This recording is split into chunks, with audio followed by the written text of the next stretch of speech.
Welcome to the Deep Dive, your source for extracting the most important nuggets of knowledge from complex topics. Today, we're embarking on what I'd call a truly crucial reconnaissance mission. We're diving deep into the profound economic and political transformation currently underway in Argentina under the leadership of its president, Javier Milei. Right, a figure who's definitely captured global attention. Undeniably. And to guide our understanding, we have a remarkable primary source, an extensive interview titled Javier Milei, President of Argentina Freedom, Economics, and Corruption, from Lex Fridman podcast, #453. And what's immediately striking about this source, is how it sets the tone right from the get-go. It opens with this really provocative question. What is the difference between a madman and a genius? And the suggested answer, just one word, success. Wow. This isn't just like philosophical aside. It frames the entire discussion of Milei's approach around pragmatism, around results. It suggests the ultimate judgment of his, pretty radical policies will hinge entirely on their outcome. It certainly does. And for those less familiar, let's maybe quickly sketch his profile. Javier Milei is widely known as a libertarian, an anarcho-capitalist, and a seasoned economist. Right. His political campaign was, truly unforgettable, largely symbolized by a very distinctive, very visual prop, a chainsaw. The chainsaw, yeah. Hard to forget. Exactly. And that chainsaw wasn't just, a theatrical flair. It was a powerful, almost visceral promise to dismantle what he sees as the deeply entrenched and corrupt bureaucracy of the Argentine state. It became a powerful, really clear message for voters. And to fully appreciate the context of his rise to power, it's absolutely essential to grasp the dire economic situation Argentina found itself in just 1 year prior to that interview, so around December 2023. Right. The nation was, on the absolute precipice of hyperinflation, staring down a financial abyss. It was deep in unsustainable debt, suffering from widespread mass unemployment, and grappling with rampant, pervasive poverty. This wasn't just like a downturn. It was a nation in a state of severe systemic crisis. Yet, what's truly startling, as highlighted in our source, are some of his genuinely immediate initial achievements within just a few months in office. That's pretty incredible speed. Milei's administration actually managed to record Argentina's first fiscal surplus in 16 years. Think about that for a moment. 16 years of deficits completely reversed in weeks. Yeah. And not only did he manage to successfully avoid the full-blown hyperinflation that seemed almost inevitable, but he also dramatically reduced the inflation rate, down to its lowest point in 3 years. These aren't minor policy tweaks. These are seismic shifts in a remarkably short time frame. Indeed. But the analysis reveals that Milei's impact goes far beyond just economic transformation. Yeah. While his economic policies are certainly the most visible, Sure. the core argument presented is that he represents a much broader, almost universal fight. It's a fight against government corruption at its deepest levels, and fundamentally a fight for what he considers the bedrock principles of freedom.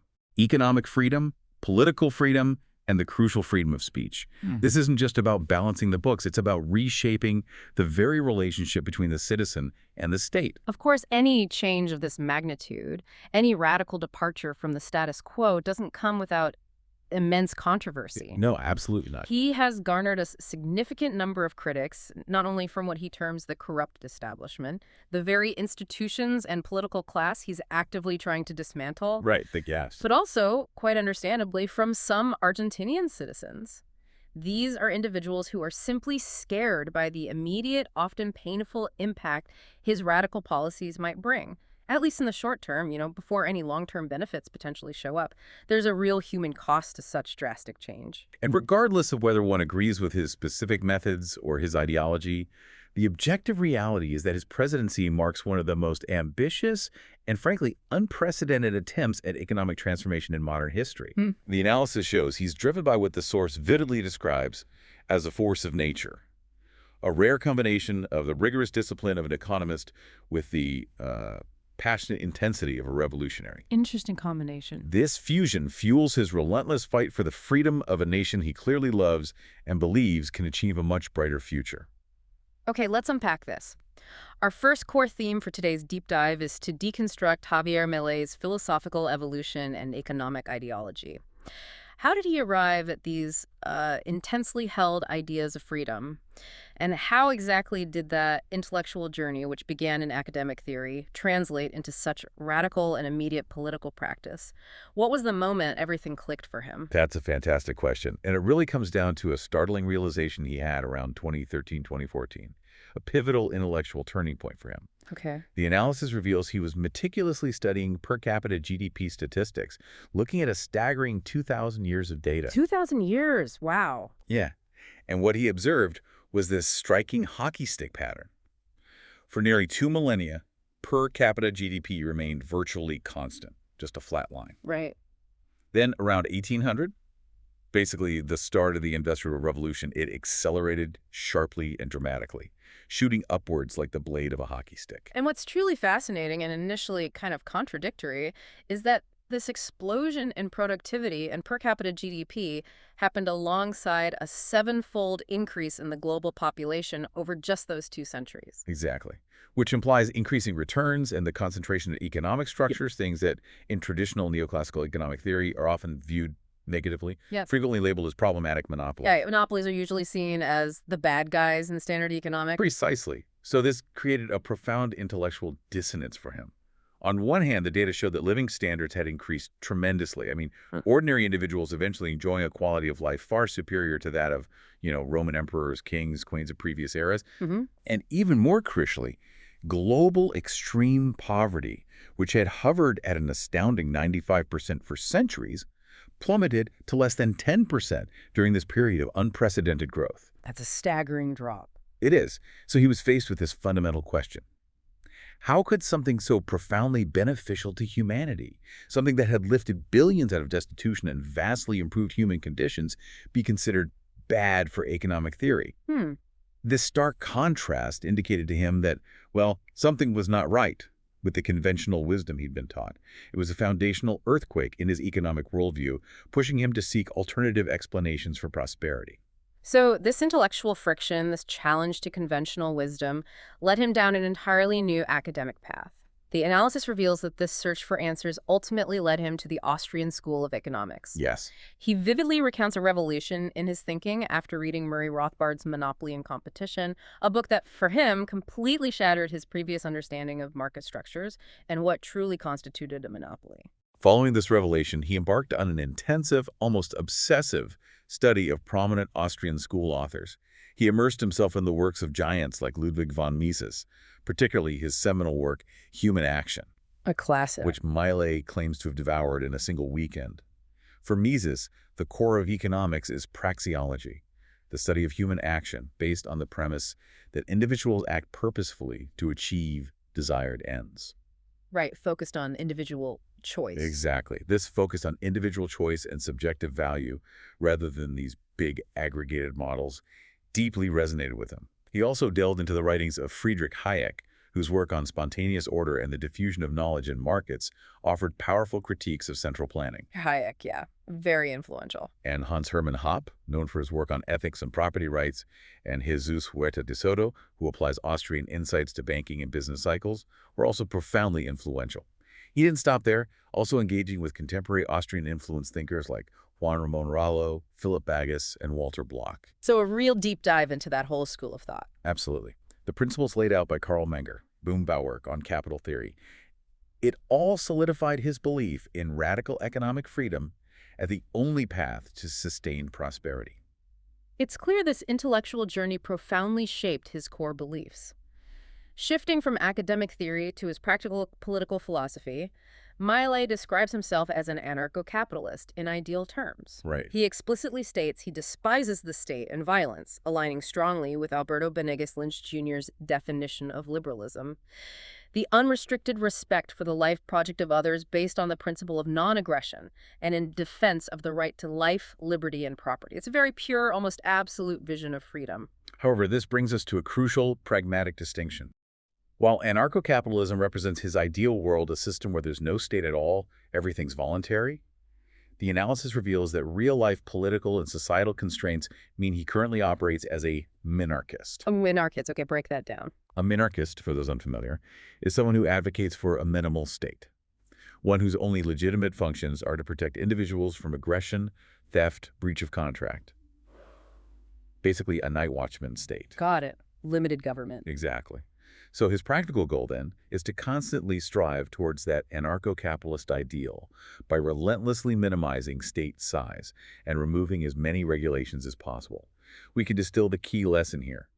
His administration's deregulation ministry is a testament to this practical pursuit, Right. with the ambitious goal of eliminating between 1 and 5 regulations daily. Daily.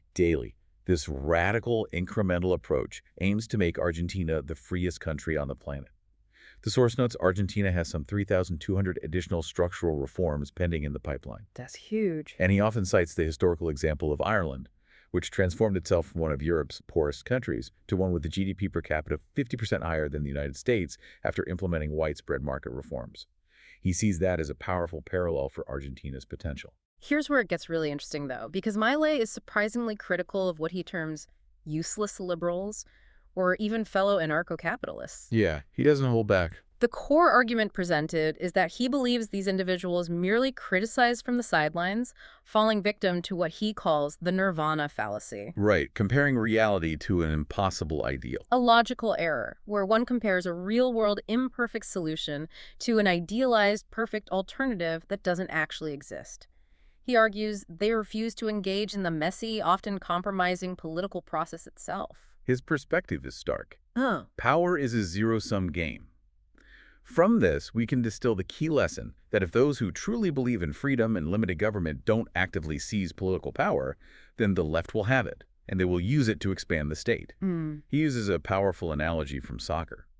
You can shout from the stands all you want, you can criticize the players, but the ball doesn't move unless someone like Messi actively steps onto the field, moves the ball, and scores. So action over just theory. Exactly. This highlights his belief that intellectual purity without political engagement is ultimately ineffective. The analysis also reveals his particularly sharp critique of agorists who advocate non-political counter-economic action. Okay. But, as he claims, wet their pants when faced with the real-world consequences of their ideas, like potential jail time. This underscores his conviction that real systemic change demands direct, courageous political engagement and an unyielding willingness to confront adversity head-on, even at great personal cost. That brings us directly to the practical application of Milei's philosophy, the radical economic reforms he implemented in Argentina and their immediate, often astonishing results. This really speaks to the chainsaw approach in action, doesn't it? Not just as a symbol, but as a governing methodology. Absolutely.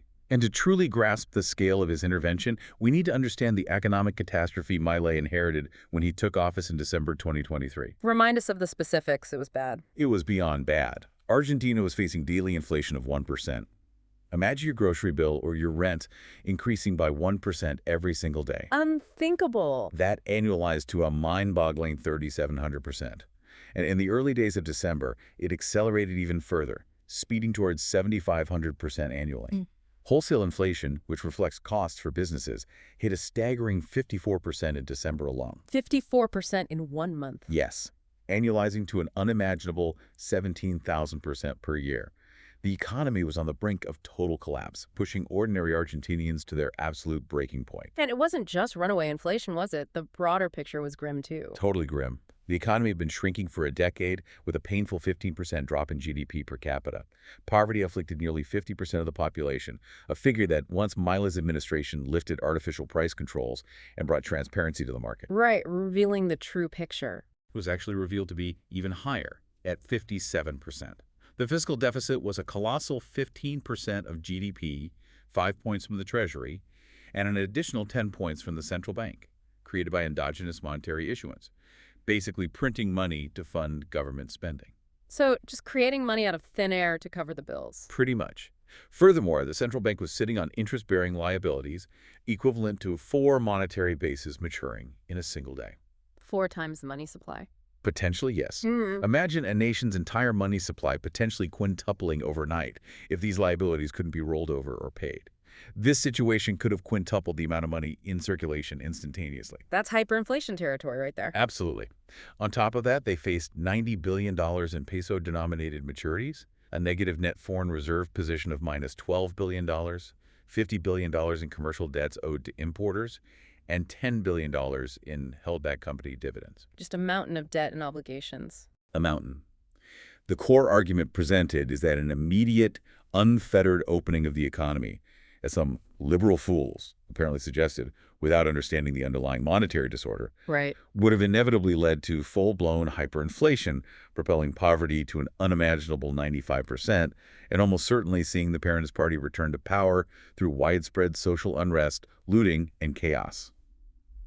Milei faced an immediate existential threat to the country's social fabric. That's a truly dire picture. So when he stepped in, what were the immediate chainsaw austerity measures taken upon assuming office?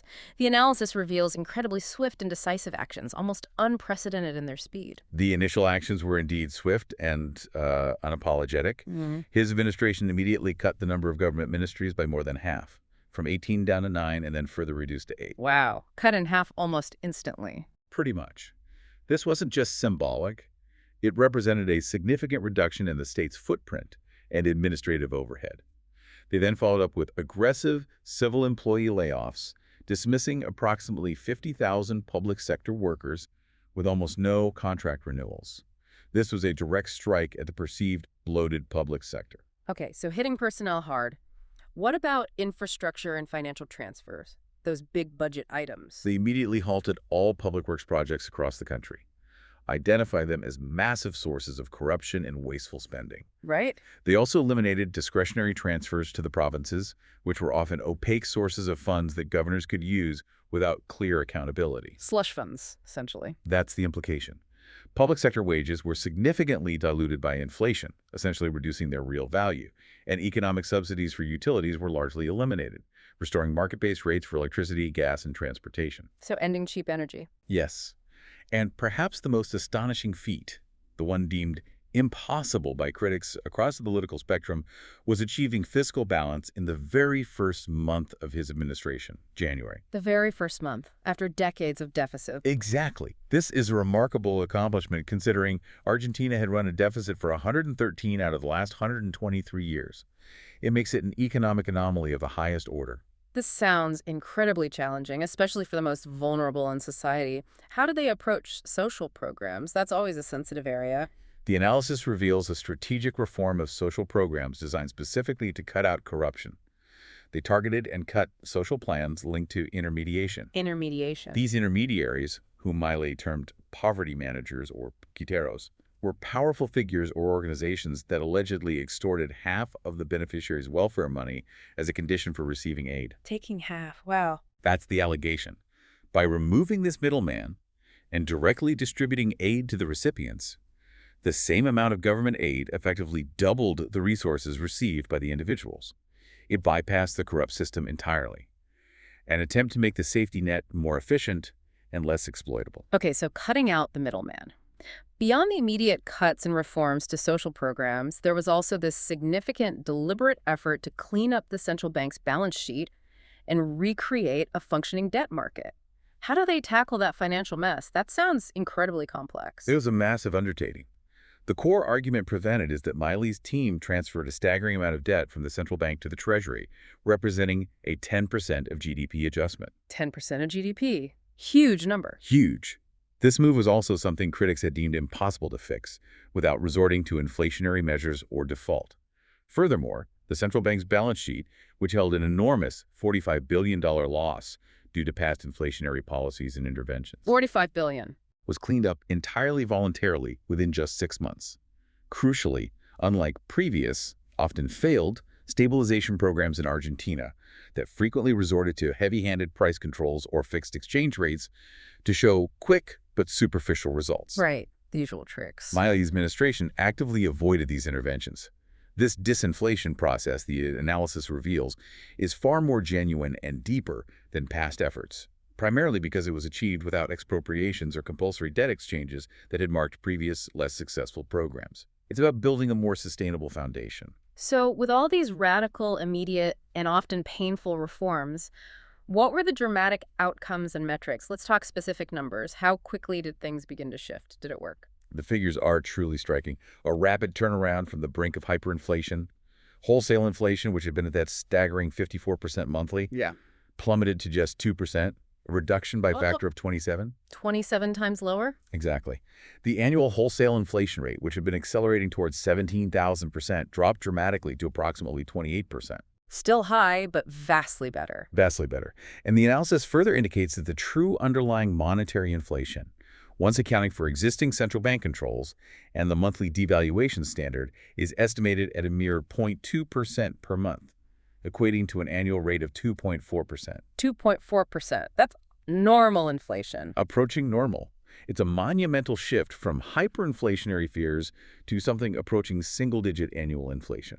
That's an incredible reversal on inflation. But what about the human cost? What happened to poverty rates and employment during this intense period of austerity? Many analysts predicted mass job losses. They did. But the analysis reveals a critical, often misunderstood point regarding poverty. It initially jumped to 57% in January when prices were made transparent. Because the controls were hiding the real costs. Precisely. Previous artificial price controls had effectively masked the true costs of goods, leading to a distorted poverty line. However, by the time of the interview, it had already decreased by 11 percentage points, settling at 46%. So a significant drop after the initial shock. Yes. And crucially, contrary to many analysts' initial predictions that such drastic measures would lead to widespread job destruction, not a single job was lost during this intense disinflation process. No jobs lost. That's remarkable given the scale of the cuts. It is. This is a point of significant emphasis for Milei, highlighting that the adjustment was borne by the state, not the private sector. And what about economic activity and wages? Many feared they would collapse entirely under such austerity, leading to a deep recession. Well, the analysis indicates that economic activity did hit its floor in April, as expected with such a drastic fiscal adjustment. Okay. However, it was followed by a quicker-than-anticipated cyclical recovery that brought it back to December levels. What's even more encouraging is that real wages and pensions are now growing every month above inflation. So purchasing power is increasing again. Yes, meaning people's purchasing power is increasing, reaching pre-reform November levels. This is further buoyed by a rebound in activity stemming from the stock cycle recovery, which is contributing to the creation of more and better paying jobs, particularly within the informal sector. This is leading to a faster than expected reduction in poverty. It suggests a more resilient economy than many initially believed. This paints a truly comprehensive picture of immediate economic impact. What about the broader economic indicators like country risk and the potential for investment? These are crucial for long-term recovery, aren't they? Absolutely. The analysis reveals that the strong fiscal adjustment has dramatically reduced Argentina's country risk. It plummeted from an alarming 3,000 basis points down to 770. 3,000 down to 770, that's a massive drop. Massive. To put that in perspective, country risk basis points measure the yield spread of a country's government bonds over a risk-free benchmark like U.S. Treasuries. A higher number indicates a higher perceived risk of default, making it more expensive for the country to borrow. So markets are feeling much more confident. Much more confident. This drop is a massive vote of confidence from international markets, acknowledged by Fitch, which raised Argentina's rating to CCC. This lower country risk and the resulting reduction in interest rates are fostering increased investment and consumption, signaling what Milei terms an absolutely flourishing moment for the Argentinian economy, with capital beginning to return. And for the overall impact, the sheer scope of these changes, the speed at which they were implemented, it's just immense. It almost sounds too good to be true, given Argentina's history. It's certainly unprecedented. The core argument presented is that Argentina has undertaken what Milei claims is the largest fiscal adjustment in the history of humanity, amounting to 15 points of GDP. 15 points of GDP. Staggering. It is. The analysis reveals that most of this adjustment translates directly into less seigniorage for the government, less reliance on putting new money to fund its operations, which is a massive hidden tax on the people through inflation and a significantly lower inflation rate for the people. So less hidden tax, lower inflation. Exactly. This effectively returns 15 points of GDP in real tax burden back to Argentinians, meaning the state is consuming a far smaller portion of the economy. Furthermore, the reforms, specifically Executive Order 7023 and the Basis Law, lay basis, have led to a remarkable 90-place jump in economic freedom indices. 90 places, that's huge. Huge. This means Argentina's institutions are now assessed as similar to those of Germany, France, or Italy in terms of economic liberty. And the explicit goal is to surpass the economic freedom levels of countries like Ireland, Australia, New Zealand, and Switzerland, aspiring to become the freest country in the world. Wow. So looking to the future then, what potential does this open up for Argentina's long-term GDP growth if they stay on this path? Based on the fiscal reforms already implemented and the structural changes underway, the analysis reveals that Argentina is now on a path that could allow it to double its GDP per capita in just 10 years. Double GDP per capita in a decade. That's the potential, implying a sustained annual growth rate of 7%. This has profound consequences for improving the overall quality of life for its citizens, significantly reducing poverty and alleviating indigence, all of which Milei's administration remains committed to deepening as their long-term vision. It's a truly optimistic outlook built on, well, significant short-term pain. Now let's shift our focus to what Milei sees as a multidimensional fight for freedom. This extends far beyond mere economics to encompass a direct confrontation with corruption and what he terms cultural Marxism. This is where the ideological battle truly takes shape, isn't it? And it's a very combative stand. It really is.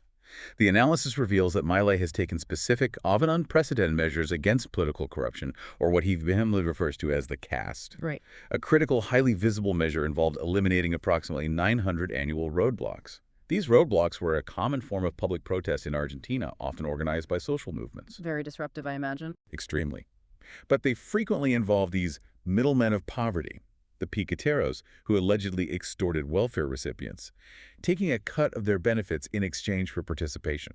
The same figures from the social program. Exactly. His administration not only removed these intermediaries, but also implemented an anti-blockade protocol.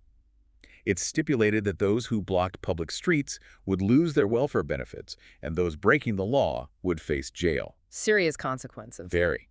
And it had an immediate dramatic effect. A demonstration that expected 100,000 participants only drew 3,000 after these measures were announced. It sent a clear message that things had changed. That's a significant reduction in a long-standing and disruptive issue. What other areas of corruption did he target within the state apparatus itself? Well, the analysis reveals that his administration also immediately halted all public works projects and eliminated discretionary transfers to provinces. Right, you mentioned those earlier. Yes, because these were historically identified as major sources of corruption, often involving obscure accounting practices and a lack of transparency between the national government and provincial governors. Funds were allegedly diverted for other purposes rather than the public good. Furthermore, his administration is actively pursuing judicial reform, aiming to restore genuine independence and freedom to the judiciary without government pressure.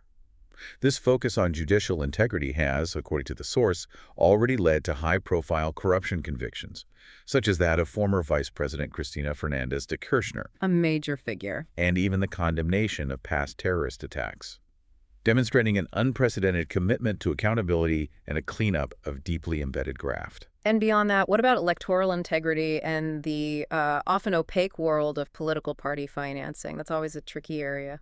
The analysis reveals that he has moved decisively to eliminate mechanisms for political theft and electoral fraud. His administration approved the single-paper ballot, a reform that ruling parties historically avoided because it increased transparency and made it harder to manipulate votes, thus maintaining their electoral advantages. Ah, so it levels the playing field somewhat. That's the idea. Yeah. His administration is also working to end the system of open, simultaneous, and mandatory primaries, which he views as another layer of unnecessary cost and political maneuvering. And significantly, they have moved to eliminate political party financing, Cutting off the money supply. which he views as another avenue for systemic corruption and undue influence within the political system, effectively cutting off a major artery of political patronage. Now, this is a particularly contentious area, his battle against what he terms media corruption. Milei has been incredibly vocal, even aggressive, about his views on the press and its role in Argentina. He really has. The core argument presented is that Milei views official government advertising not as public information, but as a system of bribery and control, which he has completely removed. No more government ads in media outlets. None. He asserts that a staggering 85% of Argentine news is false, and he characterizes most journalists as liars, slanderers, and defamers. Pretty strong words. Very strong.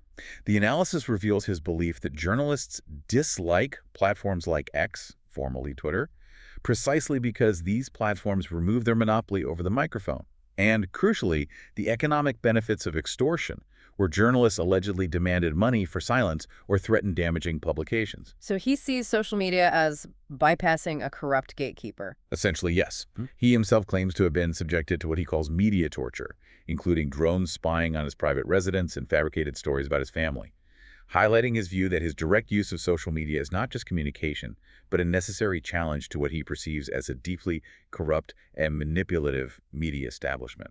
Moving to another highly contentious front, Milei has been a staunch, outspoken opponent of what he labels cultural Marxism.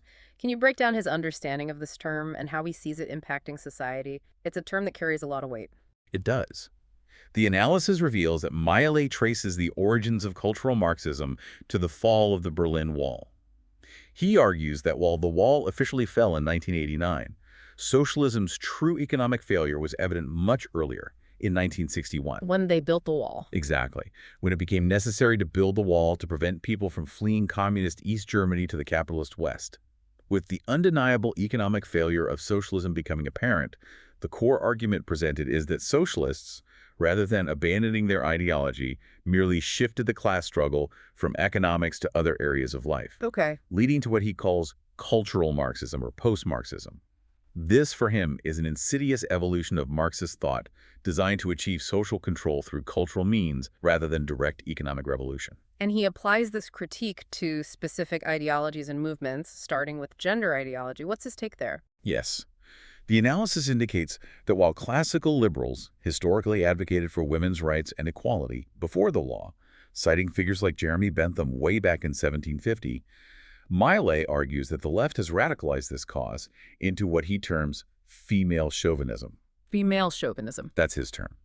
The core argument presented is that this approach pits women against men, creating an antagonistic dynamic, and assigns rights without accountability for their societal costs. He contends this often leads to worse outcomes, citing an alleged increase in femicides despite the existence of a Ministry of Women, which he believes is a symptom of this radicalization. He also points to perceived hypocrisy among some feminists, citing instances that he believes contradict their stated ideals, further fueling his critique. He also extends this critique to the environmental agenda and climate change discussions. What's his perspective on that?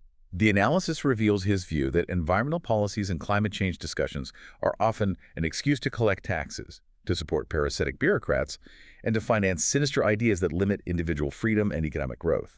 He specifically critiques what he sees as Malthusian overpopulation theories, like the notion that there is no room for everyone on planet Earth, which he deems a murderous idea.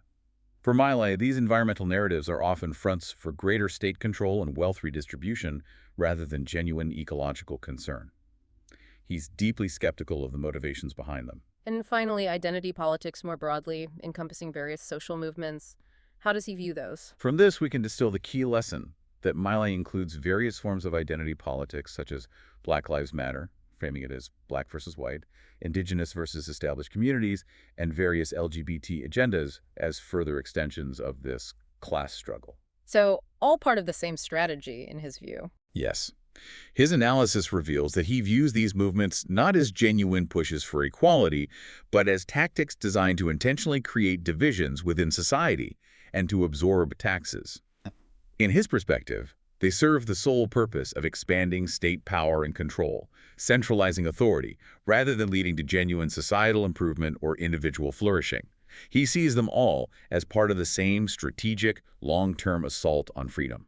So for Milei, this isn't just a single battle against economic mismanagement or corruption. He clearly sees it as a multi-front war for the very soul of freedom itself, doesn't he? Exactly.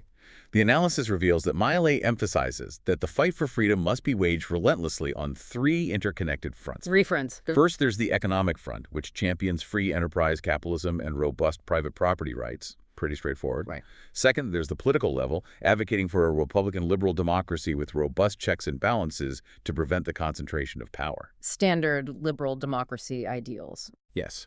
And critically, the third is the cultural battle. This involves actively conveying the values of capitalism, free markets, and individual freedom to society, shaping public opinion and interracial discourse. So winning hearts and minds, essentially. Precisely. The core argument presented is that neglecting this cultural battle, as he believes happened in Chile, for example, can lead to the collapse of even successful economic systems. As socialist ideas gradually infiltrate institutions, undermine societal values, and ultimately erode the entire framework of freedom from within, it's a holistic approach to defending liberty. You can't just focus on the economy. Let's broaden our discussion now to Milei's strategic approach to leadership, his significant global connections, and the deeper personal convictions that fuel his seemingly relentless fight for freedom. It's clear he's cultivated some powerful allies on the international stage, people like Elon Musk. Absolutely. The analysis reveals Milei's significant relationships with influential global figures, most notably Elon Musk.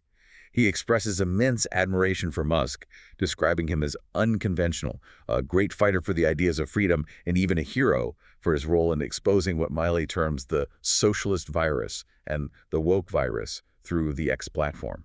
Interesting. Their discussions apparently extend beyond business to include crucial demographic topics like population growth and decline and this ongoing cultural battle against collectivist ideologies. Right. The source highlights Musk's keen interest in replicating Argentina's deregulation ministry and Milei's chainsaw approach to government efficiency, viewing it as a potential model for other nations to tackle bloated bureaucracy. And he also appears to have cultivated a strong connection with former U.S. President Donald Trump. There's a clear ideological alignment there, it seems. Indeed.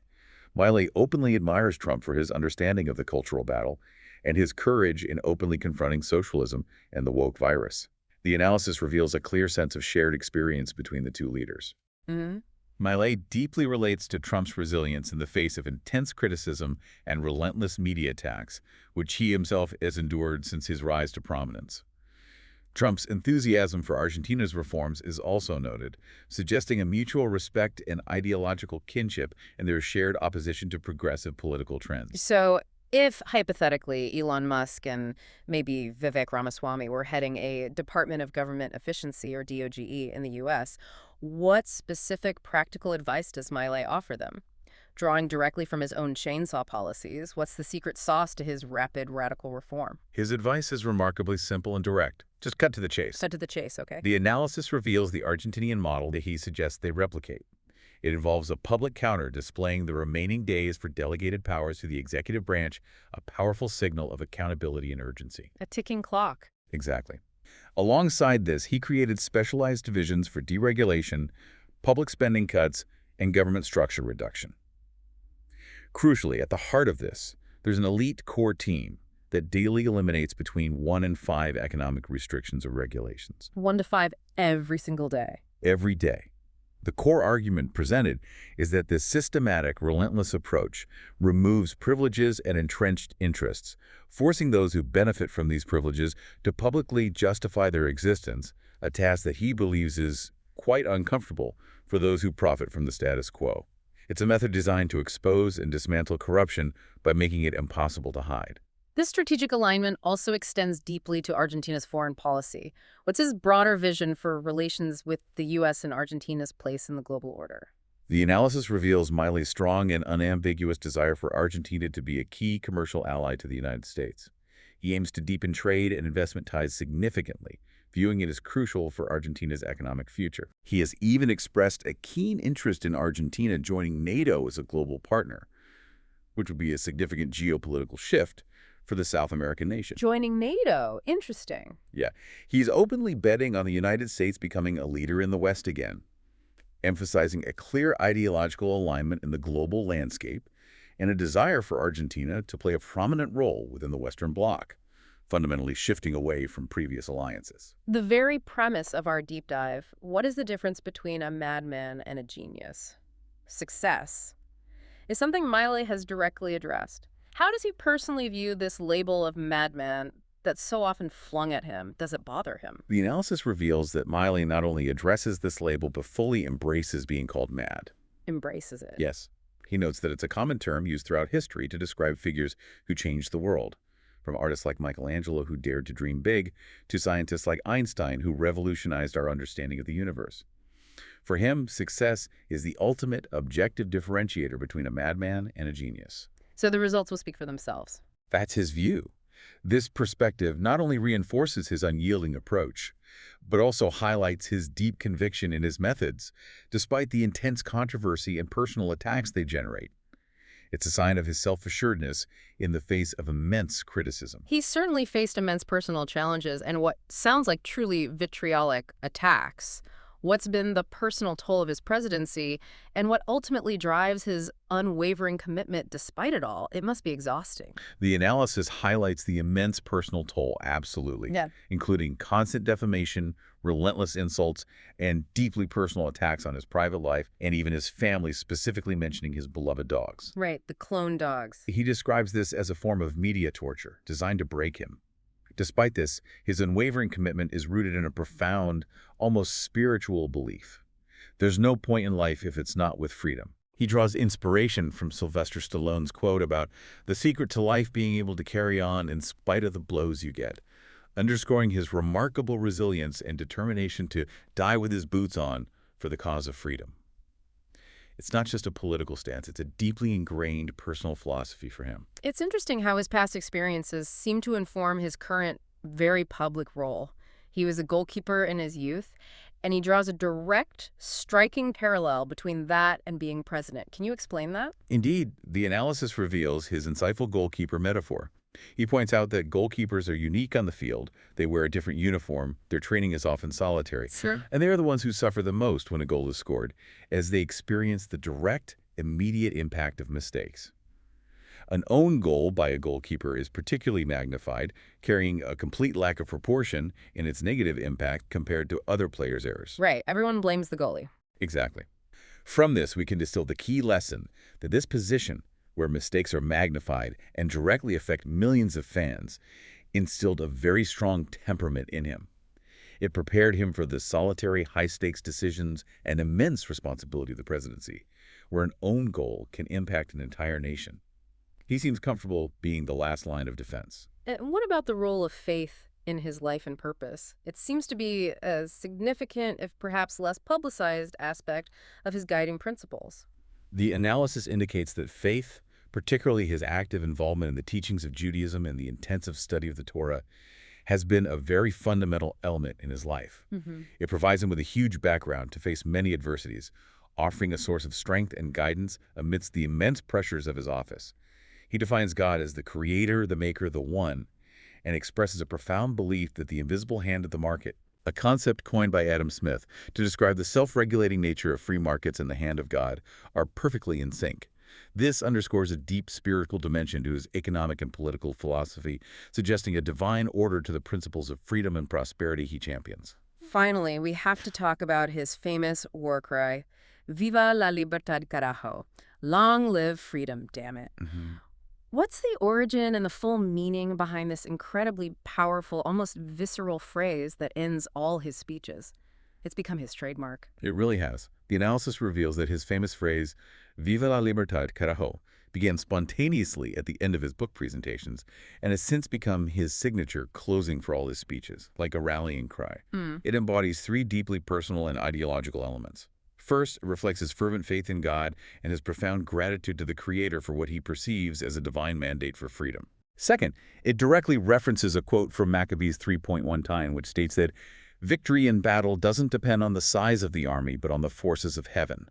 A reference to the Jewish people's seemingly impossible victory against the Greeks, which he sees as a parallel to his own unlikely triumph against powerful forces. Interesting parallel. And finally, it serves as his deeply personal war cry for freedom, encapsulating his unyielding commitment to liberty at all costs. It's a statement of conviction, faith, and defiance, all rolled into one powerful phrase. As we conclude this reconnaissance briefing on Javier Milei's Argentina, several critical lessons emerge from our deep dive. What's the absolute essence of what you want our listeners to take away from this complex picture? Well, first, from this deep dive, we can distill the key lesson that Milei's radical and, let's face it, often shocking approach to governance isn't random. It's rooted in a deeply held, intellectually formed belief in economic and individual freedom. This conviction, profoundly shaped by his rigorous study of the Austrian School of Economics, isn't just political rhetoric. It serves as the unwavering intellectual and moral foundation for every single one of his policies. It's a philosophy applied with unyielding consistency. And the analysis clearly reveals that Argentina's transformation under Milei demonstrates the astonishing possibility of swift and sweeping structural reforms, even in the face of an inherited crisis of truly monumental proportions. Absolutely. His administration achieved significant fiscal balance and dramatic inflation reduction in a remarkably short period, proving that radical change, despite its pain, can yield rapid, measurable results. Furthermore, the briefing underscores that for Milei, the fight for freedom is not a singular economic battle. It is, in his view, a multi-front war. It extends beyond mere economic mismanagement and government corruption to encompass this direct confrontational stance against what he perceives as insidious cultural Marxism, which he views as the deliberate force designed to divide society and expand state control through cultural engineering. And a crucial takeaway from this entire narrative is the importance of uncompromising, persistent leadership in the face of overwhelming opposition. His presidency exemplifies a leader driven by a personal commitment to an ideal of total freedom, Right. willing to face powerful political adversaries, relentless media attacks, and public skepticism without wavering, driven by an almost messianic belief in his mission. So as a final thought for you to ponder, Milei's insistence on fighting the battle for freedom on three interconnected fronts, economic, political, and cultural, suggests a profound insight. Okay. For any truly profound societal change to be genuinely sustained and endure beyond a single administration, it perhaps requires not just policy shifts or fiscal adjustments, but a fundamental transformation of societal values and the entire public discourse. A deeper change. A deeper change. Consider what it truly means for a leader to be willing to die with their boots on, for an idea, and what this implies for the future of nations around the world grappling with similar challenges of state overreach and the deepening polarization of cultural visions. It's a question that extends far beyond Argentina.